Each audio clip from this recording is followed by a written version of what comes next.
ये तो पहले कोई बात होती थी तो कोई हमारा गुरु भाई कुछ कहता था, मैं प्रभुपाद जी से कहूंगा, लेकिन प्रभुपाद जी के बाद तो किसको बोलेंगे। भगवान की दया से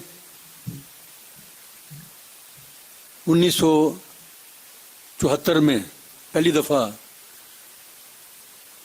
परम पूज्य गोपाल कृष्ण गोस्वामी महाराज जब दिल्ली में आए तो पहली मुलाकात उनके साथ मेरी अकाउंट सेक्शन में हुई थी। उसके बाद तो क्योंकि और तो उस समय कोई था ही नहीं,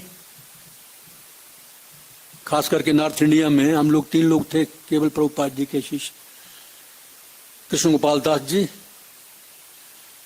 और एक हमारी गुरु बहन थी रत्नमाला देवी दासी और तीसरा मैं था। तो नेचुरली मेरा प्यार गोपाल कृष्ण महाराज से बहुत ही ज्यादा था और वो भी मुझे बहुत प्यार करते थे। कहीं भी जाना है मार्केट में, कपड़े ड्राई क्लीनिंग कराने हैं, मुझे साथ में लेके जाते थे। या कभी पंजाब में चंडीगढ़ वगैरह में कुरुक्षेत्र में जाना होता था तो कहते थे श्रीधाम चलो मेरे साथ, तो मैं फट तैयार हो जाता था। दिन का समय खराब नहीं करते थे वो। दिन के समय में बाकी और मीटिंग्स वगैरह जो भी वीआईपी से करनी है, जो काम है करना है, और ट्रैवलिंग रात को करनी है। रात को ट्रैवलिंग करते थे, जहाँ रात को 12 बजे यहाँ से बस जाती थी चंडीगढ़ के लिए और सवेरे 4 बजे वहां पर मंगल आरती के समय हम पहुंच जाते थे। ऐसे बहुत से एक्सपीरियंस रहे मेरे महाराज के साथ। क्योंकि मैं ज्यादा शर्मीला हूं, शर्म ज्यादा करता हूं, ज्यादा आगे आगे नहीं रहता हूं, मैं पीछे पीछे रहता हूं। तो महाराज जब देखते थे ओ आज व्यास पूजा है, श्रीधाम कहाँ, बुलाओ उसको, टेलीफोन करते थे, श्रीधाम आप आ रहे हो ना। मैं क्या, हाँ महाराज जी आऊंगा मैं। अपनी व्यास पूजा में मुझे वो बुलाते थे। जब भगवान का अभिषेक होना होता था तो मैं पीछे खड़ा हूं, नहीं प्रभु श्रीधाम को आगे बुलाओ। अभी कुछ दिन पहले मंदिर का उद्घाटन हुआ है, टीटी अभिषेक हुआ है रोहिणी में, तो मैं तो पीछे ही था क्योंकि मुझे कोई आगे जाने नहीं देता है, कोई पहचानते नहीं है क्या बात है, तो पीछे पीछे शर्म करता है तो पीछे पीछे रहता हूं। तो महाराज ने कहीं देख लिया, साधु को बोला श्रीधाम को बुलाओ। तो ऐसे बहुत ही मेरा ख्याल करते थे, लेकिन अब मेरा कौन ख्याल करेगा, अब कौन है मेरा, मुझे नहीं लगता है।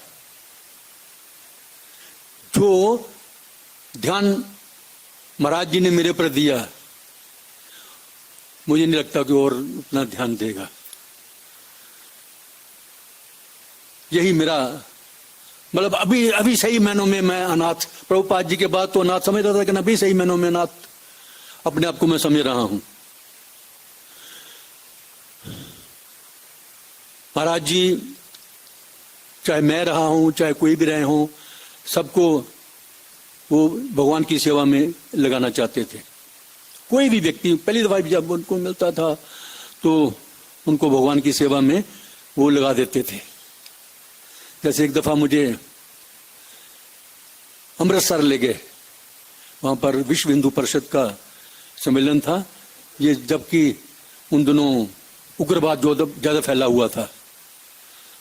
तो 3-4 दिन हम वहां पर रहे, दुर्ज्ञाना मंदिर में महाराज जी थे और मैं था साथ में, और दिल्ली से और लोग भी गए थे, नवजुंदर स्वामी चंडीगढ़ से आए हुए थे। तो जब वो प्रोग्राम खत्म हुआ तो महाराज बोलते हैं अभी हम वैष्णो देवी जाएंगे कटरा। मैंने कहा जी महाराज जी मैंने तो कपड़े नहीं लाया हूं, भाई तो 2-3-4 दिन के थे, तो बिस्तर था मेरा। कहने कोई बात नहीं, चलो बाकी लोगों को जाने दो, एक बस भर के गई थी यहाँ से, और हम लोग तीनों लोग एक फॉरेन डिवोटी भी थे।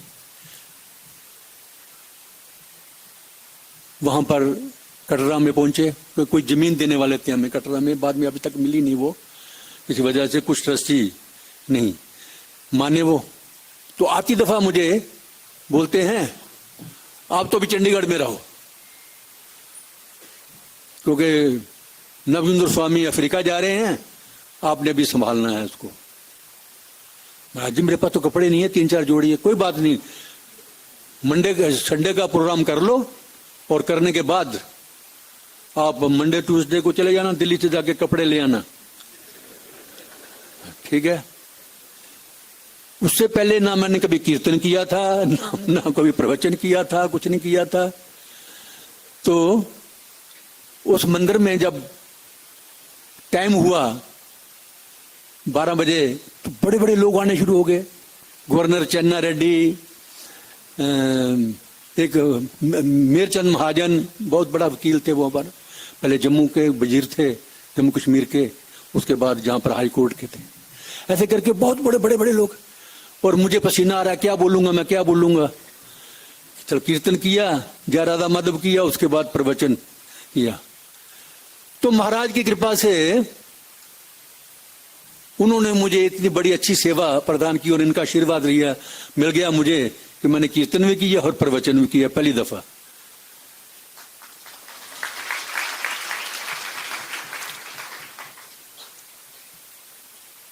वैष्णव एटिकेट के बारे में देखिए, प्रभुपाद जी ने भी कई दफा बोला है कि भक्तों को, खास करके ब्रह्मचारी और सन्यासी को, कभी भी स्त्रियों को डायरेक्ट उनका संग नहीं करना चाहिए, उनसे बातचीत नहीं करनी चाहिए। तो ये अगर सीखना है तो महाराज जी से सीख सकते हैं। मैं उसका उदाहरण देता हूं। एक दफा कोई वीआईपीज लेडीज 4-5 महाराज से मिलने के लिए आ गई। उस समय लगभग 9:30 पौने 10 का टाइम था, रात का। मुझे फोन किया महाराज ने, श्रीधाम जी आप आ सकते हैं? मैं कि हाँ जी। ये नहीं मैंने पूछा क्या काम है क्या नहीं है, मैंने समझा कोई काम होगा, रात को पड़ गया होगा काम।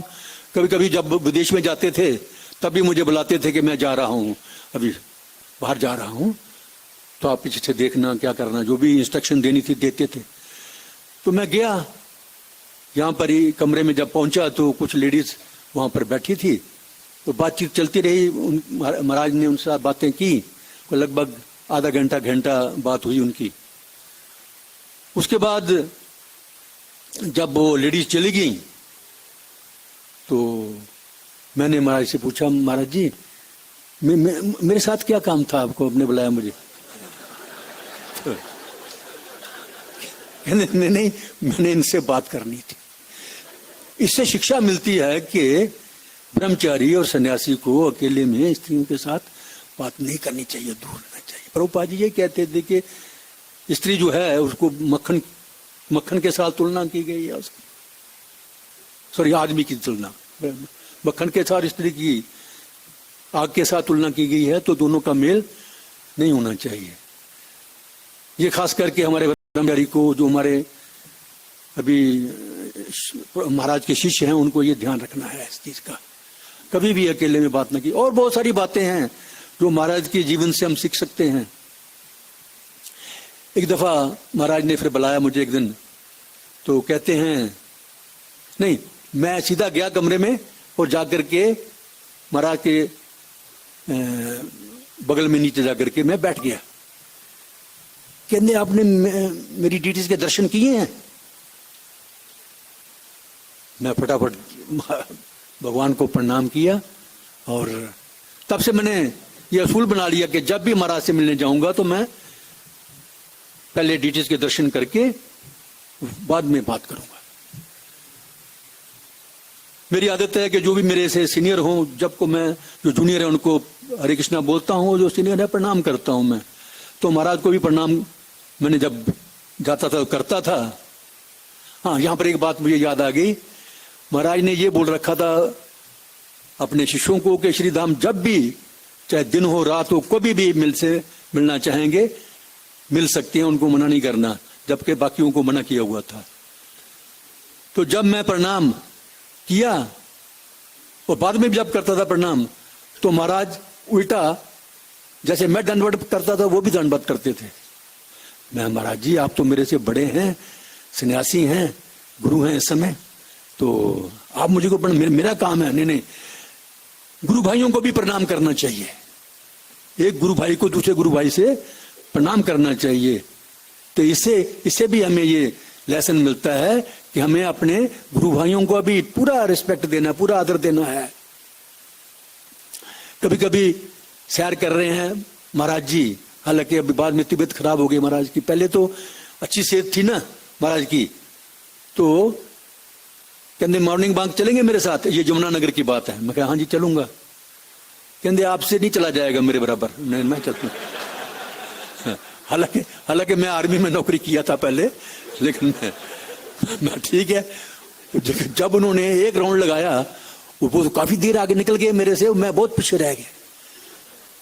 तो कहते हैं नहीं अभी तुम यहां पर आराम करो, मुझे अभी 4-5 चक्कर और लगाने हैं। विल पावर महाराज की बहुत थी। अभी बहुत ज्यादा तबीयत खराब हो गई थी महाराज की, तो मैंने महाराज को कई बार बोला, महाराज जी एक तो आप जब मैं प्रणाम करता हूं तो आपको प्रणाम नहीं करना है। नहीं ये कैसे हो सकता है, वो लुटते उठते बेचारे प्रणाम कर। उसके बाद मैंने प्रणाम करना छोड़ दिया, करता था बाद में छुप करके प्रणाम करता था मैं। लेकिन वो जो उनके शिष्य साथ में चलते थे गार्ड, तो वो बोलते थे श्री धाम ने आपको प्रणाम किया है, तो वो तो उल्ट के वो प्रणाम करते थे। वो बहुत सारे बातें हैं जो महाराज से हमें सीखनी है। बाकी सबसे बड़ी बात तो ये है कि जितने भी महाराज जी के शिष्य हैं, होने वाले शिष्य हैं, खास करके बाकी तो बाहर रहते हैं, लेकिन जो दिल्ली में जितने भी हमारे मंदिर हैं, हाँ एक बात याद आ गई मुझे, एक बार याद हो रही। प्रभुपाद जी कहते थे कि मैं चाहता हूं कि पूरी दिल्ली में चारों तरफ एक हमारा मंदिर होना चाहिए। और एक जब हम जाते थे प्रभुपाद जी के साथ सैर करने के लिए, तो वहां पर एक धोला कुआं के पास एक बहुत बड़ा गार्डन होता था, उसका नाम था बुद्धा गार्डन।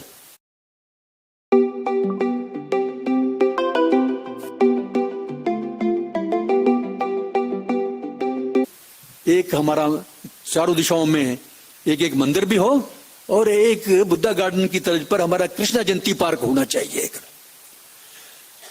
तो प्रभुपाद जी की इच्छा को पूर्ण करते हुए हिज ऑनरेस गोपाल कृष्ण गोस्वामी ने मंदिर तो बनाए।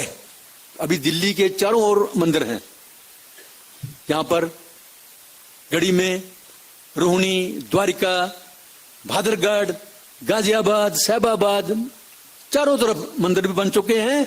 और ये डीडीए ने डेवलप किया है पार्क, इसका नाम भी उधर लिखा हुआ है कृष्णा जयंती पार्क।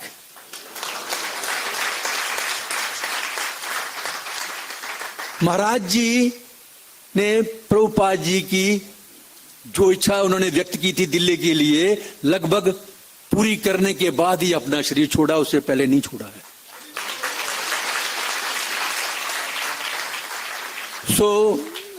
सारे जितने भी शिष्य हैं यहां पर प्रभु महाराज जी के, उनसे मेरा यही निवेदन है, यदि आप वाकई ही महाराज जी से प्यार करते हैं, अपने गुरु महाराज से प्यार करते हैं, तो ये समय है आपके परीक्षा का। आपने सबने आपस में मिलके रहना है, आपस में कोई लड़ाई झगड़ा नहीं करना है, मनमुटाव नहीं करना है। हाँ, प्रभुपाद जी कहते थे कि जहां दो बर्तन हैं वो आपस में खटखटाते हैं तो आवाज आती है, लेकिन उसके बाद वो शांत हो जाते हैं थोड़ी देर के बाद। बिल्कुल वैसे ही वैष्णवों के भी कुछ ना कुछ डिफरेंसेस कभी कभी हो सकते हैं, लेकिन हमें ये सोच करके उनको खत्म करना है डिफरेंसेस को, कि हमें प्रभुपाद जी के मिशन को आगे बढ़ाना है। जो हमारे परम पूजनीय गुरु भाई गोपाल महाराज चाह रहे थे, क्योंकि वो प्रभुपाद जी के अलावा एक शब्द नहीं बोलते थे, जो भी प्रभुपाद जी ने कहा बिल्कुल वैसे का वैसा ही करते थे।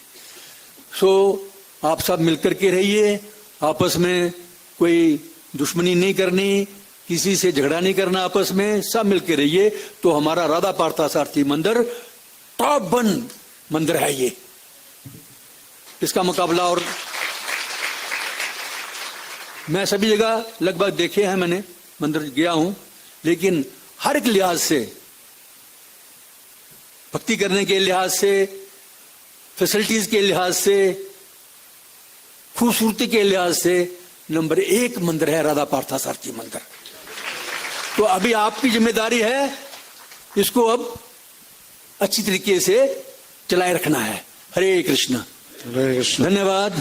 हरे कृष्ण। बोल से बोलिए हरे कृष्णा कृष्णा कृष्णा हरे हरे, हरे राम राम राम। पतित पावन जगत गुरु शिला प्रभुपाद की जय, परम पूजनीय गोपाल कृष्ण गोस्वामी महाराज की जय। धन्यवाद। Thank you, His Grace.